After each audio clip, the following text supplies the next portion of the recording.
Hi friends! So today's posture for the Yoga for BLM challenge is pyramid pose. And it's all about the strength of the beautiful pyramid structures. And I love pyramid pose. But often when I see it done in yoga, it turns into more of this flexibility challenge for people.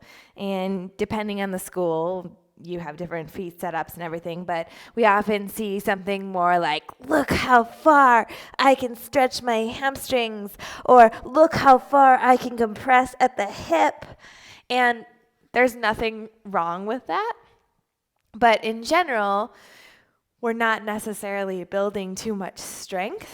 And a lot of people who practice yoga probably already have some length or some stretch in the hamstrings. Now they may feel tight because they're actually overstretched and you got a lot of little micro tears and stuff like that.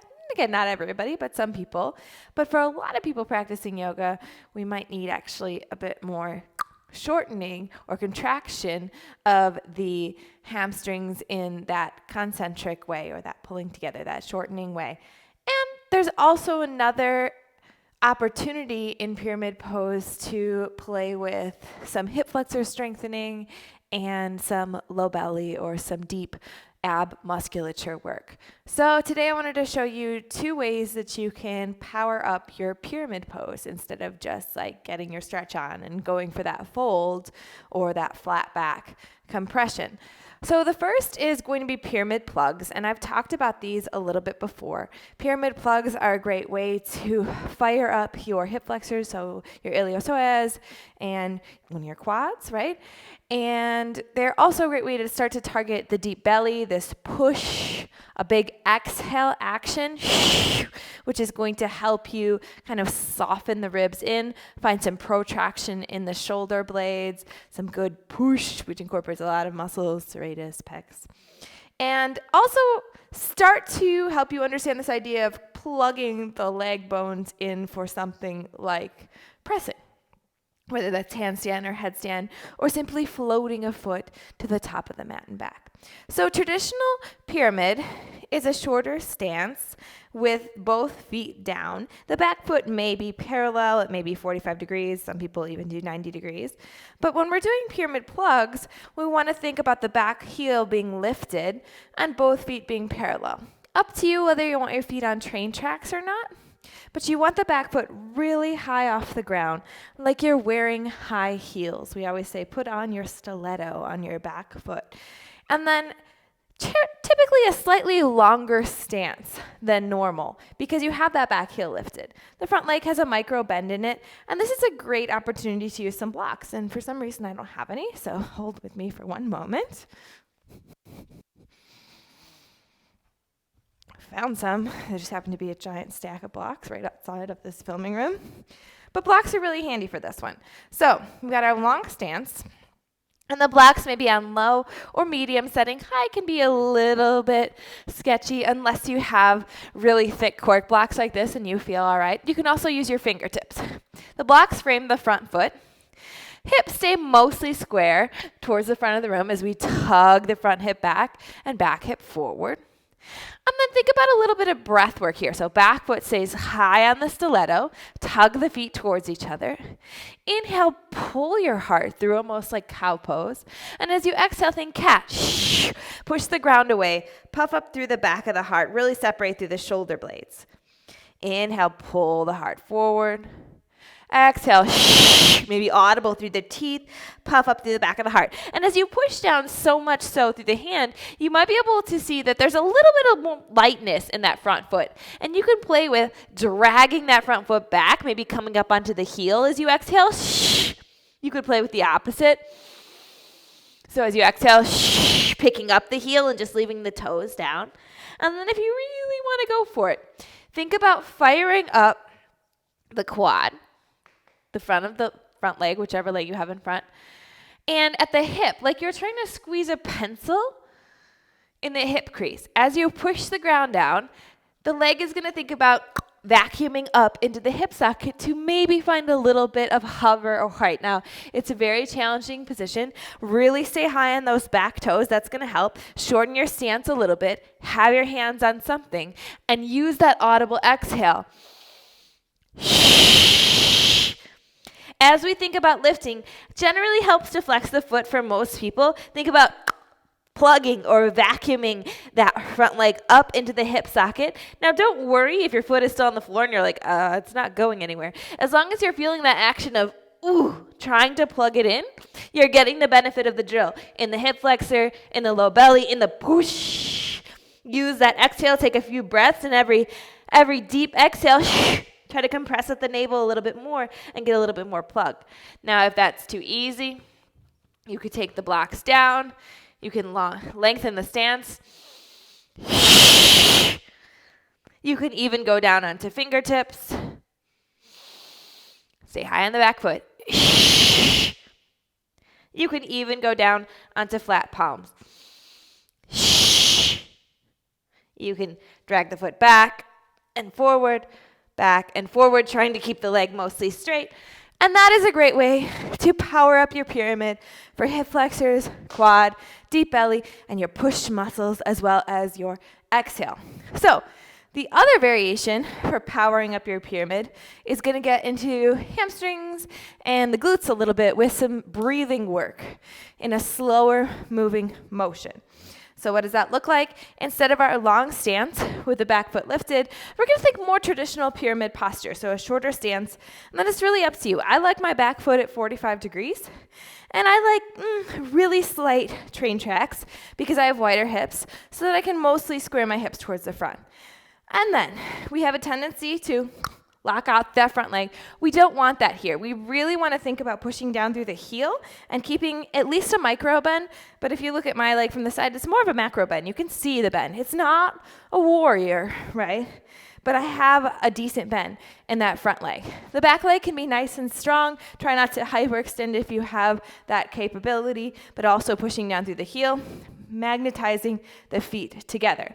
Now, we have a tendency also in pyramid to, in an effort to get a flat back, we go into this anterior tilt. So watch my pelvis, it just like tips forward. And then if I do any kind of lifting and lowering, a lot of times it's coming from the low back instead of the pressure down into the heels from the glutes and the hamstrings to help us find that hip extension or that eccentric loading into hip flexion. So that's what we're trying to avoid. We're not trying to have a rounded low back either, but we want neutral. And for most people, neutral is going to feel slightly posterior. So think about lengthening your tailbone down and squeezing. I have my left foot back. So squeezing your left glute and your right glute, because your right glute is tugging your hip back, keeping the micro bend. So you should be like, wow, my booty feels strong. And you want to try to keep that the whole time. Pull your navel in, soften your ribs in, just like you felt them soften in when you were doing that exhale push in the other variation of pyramid. And then keep your hands on your hips. In the future, if you want to make this harder, keeping your arms overhead will give you a larger lever, load lever, but let's start with the hands on the hips. And then we're going to utilize breathing to start to fold, come up, fold, and then come up again. You want to use the entire count to go up and down. And you want to try not to rush it, especially through the sticky parts. This entire time, the glutes are toned, the feet are dragging towards each other, and you're pushing down through the heel and the inner edge of the foot just a little bit more, trying to also feel the inner thighs just a little bit. So we'll go down for a count of 6. We'll go halfway up for a count of 3, and then hold at that halfway position for the second half, the 3 to 6 count. Go back down for a count of 6 from the halfway point. So it'll be just small movements, and then up for a count of 6. And this is a variation that I think I learned from Yoga Medicine with Tiffany Cruikshank at one of their modules. And it really started to burn my hamstrings and my glutes, which was something I hadn't felt before in pyramid pose. So I just wanted to share. So again, micro bend, magnetize, get the booty strong, pull the navel in and up, soften the ribs in, and then we'll go down for 6, 5, 4, 3, 2, 1. Keep the micro bend in the leg. We'll go halfway up for 3, 2, 1. Hold halfway, 3, 2, 1. And then we'll lower for 6, 5, 4, 3, 2, 1. And then lift 6, 5, 4, 3, 2, 1. Point is, we want to keep the micro bend the whole time. We want to keep the legs hugging towards each other as we square the hips the whole time. And you want to try to keep the glutes turned down as you push down through the heels firmly. So let's keep going. I would say I like to do with a slow count about 4 to 5 rounds per side. So I'll take you through the first side now, and we'll do 4 rounds together, and then you can try it on your own. Square the hips, squeeze the glutes, pull the navel in, take an inhale.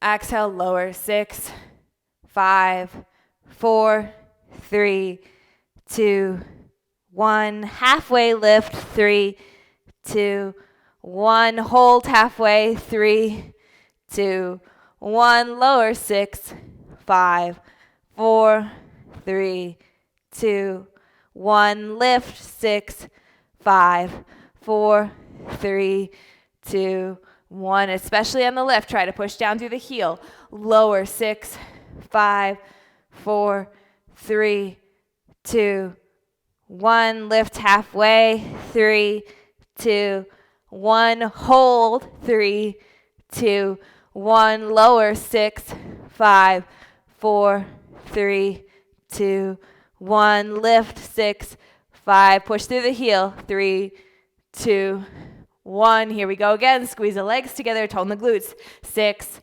5, 4, 3, 2, 1. Lift halfway. 3, 2, 1. Hold. 3, 2, 1. Lower. 6, 5, 4, 3, 2, 1. Lift. 6, 5, 4, 3, 2, 1. Last time. Squeeze the glutes. Square the hips. Lower. 6, 5, 4, 3, 2, 1. Lift halfway. 3, 2, 1. Hold. 3, 2, 1. Lower. 6, 5, 4, 3, 2, 1. Lift. 6, 5. Push through the heel. 3, 2, 1. And I don't know about you, but I'm really starting to feel a burn, especially in my right booty. It's going to help pushing down through that front heel the whole time, even when you really, really don't want to. Even when you just want to use your low back or you just want to shift the weight into the toes, push down to the heel, keep the micro bend in the leg, and then switch to the other side because, of course, we want to balance ourselves out. So hopefully you enjoyed those 2 ways to power up your pyramid pose, and I'll see you next time.